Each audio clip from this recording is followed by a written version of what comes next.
मानव जीवन हमें मिला, we are thankful to our parents, जिनके कारण हम इस जीवन में आए। परमात्मा का शुक्र हुआ, उसके आशीर्वाद से सारा कुछ ठीक ठाक चला। अच्छी सेहत, अच्छी शोहरत, अच्छी एजुकेशन, सब कुछ मिला।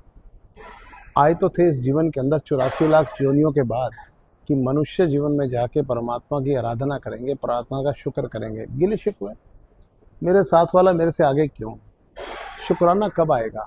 मैं रोज़ अपने टारगेट बदलता हूँ।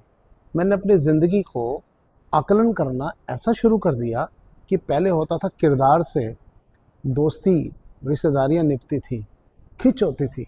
आज पैसे के जो बोलबाला है, उस पैसे के स्टेटस के कारण हम अपनी रिश्तेदारियाँ बनाते हैं। ये एक बहुत ही बदकिस्मती है समाज की। और हम फिर कहते हैं बैठ के, ठंडी सांस भरते हैं, ज़माना बदल गया है। ज़माना किसने बदला है जी? ज़माना तो पहले भी हमारे हाथ में था, आज भी हमारे हाथ में है। रिश्तों की पूंजी, रिश्तों की अहमियत सबसे बड़ी ज़रूरी है। सबसे पहले अपनी सेहत, फिट हैं तो हिट हैं। उसके बाद अपने घर वालों की, पेरेंट्स की, बच्चों की, सबकी रिस्पेक्ट हो। पहला टारगेट ये हो कि फैमिली में जो पैसा हम कमा रहे हैं वो बीमारी में ना लगे। ये ना हो कि उसकी परसेंटेज, कहा तो जाता था कि जितनी कमाओगे 10वंत जो है वो आप आराधना में लगाओगे, मंदिर में दोगे, या और जो अपने आपके जो धार्मिक संस्थान है वहाँ पे दोगे। लेकिन वो 10वंत जो है बीमारियों में जाने लग गया, क्योंकि 10वंत छोड़ दिया। श्री गुरु ग्रंथ साहब में लिखा है 10वंत ज़रूरी है। अगर आप 10वंत निकालते हो, 10% ऑफ योर इनकम निकालते हो ईमानदारी से, खुदा के साथ बेईमानी की, तो फिर बचा कौन? तो अगर हम 10वंत निकालते तो बीमारियों पे वो पैसा नहीं लगना। ठंडी सांस भरते हुए जीवन नहीं जीना है, गर्म जोशी के साथ जीना है।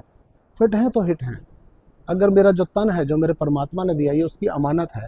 इस अमानत को, इस रिस्पॉन्सिबिलिटी को मुझे ध्यान रखना है। अच्छा खाऊं, अच्छा पहनूं, क्योंकि अमानत है। अमानत में ख़यानत मैं कैसे कर सकता हूँ?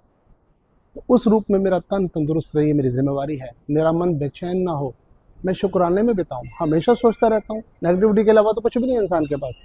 और बातें हम करते हैं बड़ी बड़ी, लेकिन हमारे पास नेगेटिविटी के अलावा एक्चुअल में कुछ नहीं है। लेकिन जब इसका शुक्र करते हैं, इसके हवाले हो जाते हैं, तो पॉजिटिविटी ही पॉजिटिविटी है, लहरें ही लहरें होती हैं। और जो धन भी आता है वो भी अच्छे कार्यों में लगता है। बुलंदियाँ आए, लेकिन वो जो पैसा आए वो बरकत दे, वो बीमारियों पे ना लगे। एक तकलीफ आ जाए, सारी फैमिली डिस्टर्ब हो जाती है। और हमारे परिवार का अगर कोई साथी बीमारी के कारण जो अनएक्सपेक्टेड आती है, जब चला जाता है, हाथ मलने के अलावा कुछ नहीं आ जाता।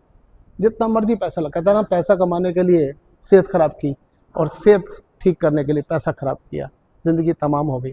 फिर 84 लाख जोनियाँ, 84 लाख जोनियों को भी चलो छोड़ो। हम इस जीवन को तो स्वर्ग बना लें। इस जीवन को नर्क क्यों बना रखा है हमने? कौन रोक रहा है हमें? काहे की partiality? No expectations, no comparison. This is the base of life. Comparison और जो आपस के अंदर कोई भी किसी तरह की कोई लागबाजी है, किसी तरीके की जो एक्सपेक्टेशन हम करते, वही सबसे बड़ी जड़ है जो हमारे को मायूस करती है। आप अटैचमेंट विद डिटैचमेंट की बात करो और उसके हिसाब से चलो। यह है ज़िंदगी, और खुशनुमा ज़िंदगी जीनी है। क्योंकि मस्ती है तो हस्ती है, मस्ती जिंदा है तो हस्ती जिंदा है। Be fit, be fit. Yes.